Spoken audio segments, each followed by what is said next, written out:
Então, hoje a gente vai discutir o texto do professor Anthony Giddens, As Consequências da Modernidade, que é um texto muito interessante. Enfim, é importante lembrar que a obra do Giddens é imensa e que esse é um livro específico entre vários outros livros que o Giddens escreveu e, assim sendo, ele compõe uma parte de uma obra maior, certo? Então a gente vai discutir especificamente esse texto, levando em conta isso sempre em mente. O principal argumento do Giddens é tentar perceber quais são as características essenciais da modernidade e quais os dobramentos que essas características apresentam, quais as consequências que a modernidade apresenta no caminho que ela seguiu. O Giddens vai argumentar que a gente se encontra num momento muito específico da modernidade, um ponto que ele vai chamar de alta modernidade, que todas as contradições que de uma certa maneira se mostraram mais ou menos aparentes em alguns momentos, hoje se apresentam num grau especialmente intenso. Para o Giddens, a modernidade é uma realidade, por definição, multidimensional. Ela engloba uma série de elementos, enfim, e não pode ser definida a princípio por uma única, por um único, por uma, e não pode ser definida a princípio por uma única causa. Ela não tem uma única origem, mas ela parte de uma série de origens distintas, enfim, de eixos dimensionais que, de uma certa maneira, constituem a modernidade como sendo aquilo que ela é. Eu vou deixar de uma série de lado, eu vou deixar de uma certa maneira de lado esses eixos multidimensionais e me concentrar num traço muito específico da maneira pela qual o Giddens interpreta a modernidade. Para ele, essa coisa que ele convencionou chamar de modernidade tem uma tendência, por definição, globalizante. Ou seja, ela se desenvolve a partir de um processo intenso e inexorável de descolamento entre as relações de tempo e espaço geograficamente localizadas. Por definição, a característica central da modernidade parece ser a capacidade de produzir relacionamentos progressivamente descolados no tempo e no espaço. Isso é muito importante para a maneira pela qual o Giddens compreende a sociedade, porque, de uma certa maneira, o principal problema que ele imagina na constituição da sociedade são as soluções que os homens encontram para administrar as relações descoladas no tempo e no espaço. É, de uma certa maneira, dando um exemplo, é de uma certa maneira mais ou menos simples encontrar formas através das quais os homens podem dar prosseguimento à sua vida social no contexto em que eles estão próximos uns dos outros. Em grande parte, os homens viveram durante longos períodos de tempo, durante boa parte dos séculos que compõem a história oficial do homem, durante grande parte desse tempo, o homem viveu em contextos nos quais a copresença física, enfim, ele viveu numa realidade na qual grande parte das relações eram travadas através da copresença física, com alguns instrumentos mais ou menos sofisticados de descolamento tempo e espaço. A escrita é o principal deles. A escrita é a principal oportunidade para que, de uma certa maneira, alguma coisa que foi produzida em algum momento permaneça para a posteridade. Ou seja, uma forma através da qual um certo relacionamento pode ser descontextualizado de um certo momento para que ele possa ser institucionalizado e reproduzido no futuro. Para que, de uma certa maneira, não seja a única forma possível de que os relacionamentos humanos se estabeleçam através de relações de copresença, relações que prescindam da interação entre seres humanos, num dado tempo, espaço localizado. A maneira pela qual se busca soluções para esse tipo de questão, enfim, o Estado é uma solução absolutamente relevante, na medida, porque ela permite o controle territorial sobre um certo espaço geográfico e permite que uma série de relacionamentos que seriam impossíveis possam se tornar realidade. O mercado também, de uma certa forma, se desenvolve a partir do momento em que se criam maneiras através das quais uma série de relacionamentos entre os homens que prescindam da copresença possam ser estabelecidos, certo? Esses dois elementos, tanto em termos políticos quanto em termos econômicos, tornam possível que esse descolamento progressivo da sociedade se estabeleça.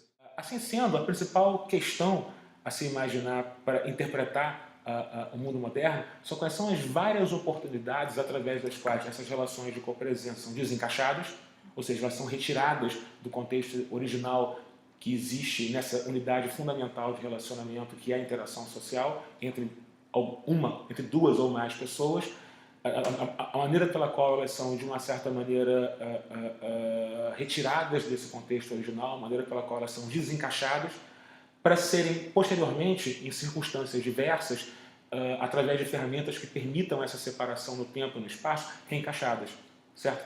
Ou seja, a questão é imaginar como é que, de uma certa forma, relações que foram travadas, podem ser travadas de uma certa maneira, a partir dessas relações presas à copresença de dois ou mais indivíduos, podem ser reorganizadas a partir do momento em que elas se estabelecem através de várias maneiras possíveis de reencaixe.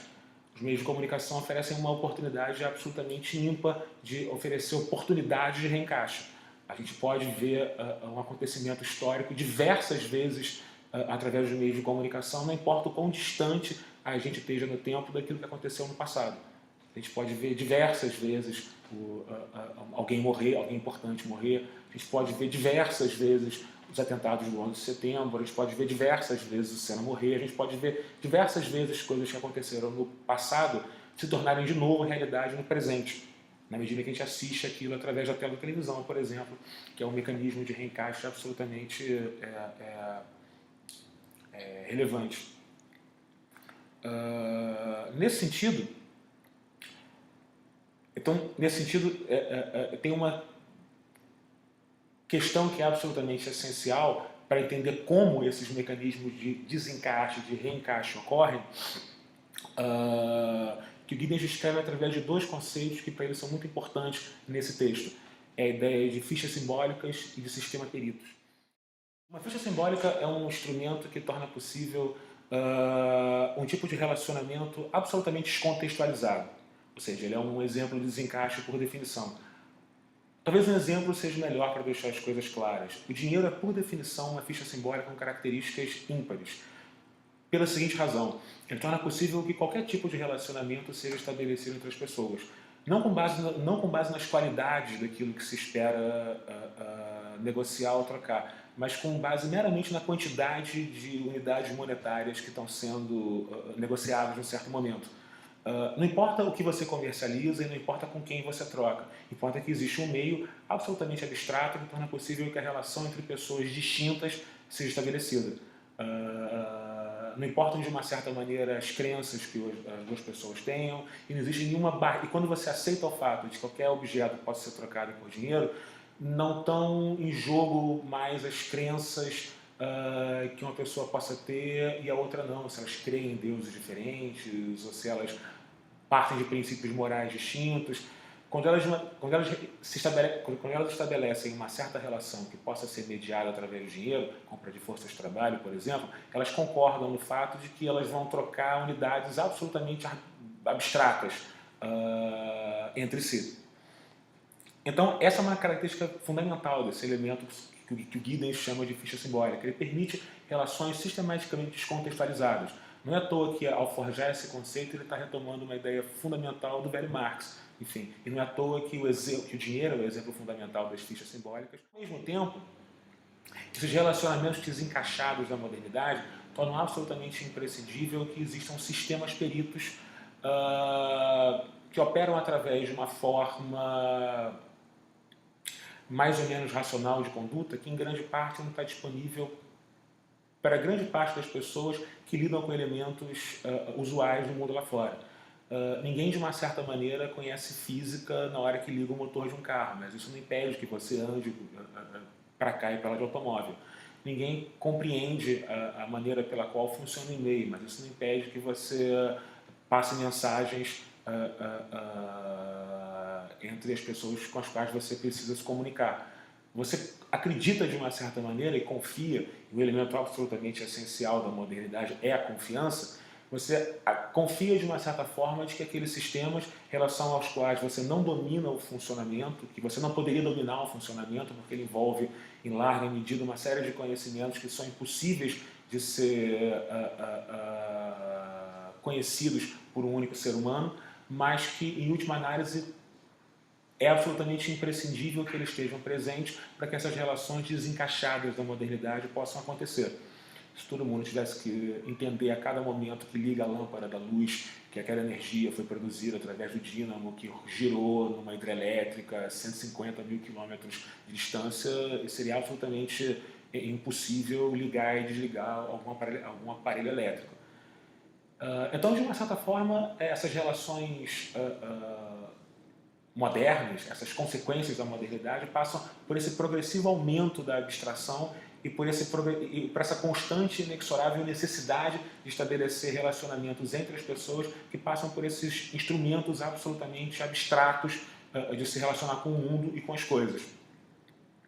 Isso, de uma certa maneira, leva a modernidade a um período de radicalização das suas consequências fundamentais. Enfim, para um momento no qual tudo aquilo que, de uma certa maneira, podia estar mais ou menos presente, mas que não era mas que não se apresentava de forma tão gritante e tão intensa, se torna absolutamente visível no mundo contemporâneo.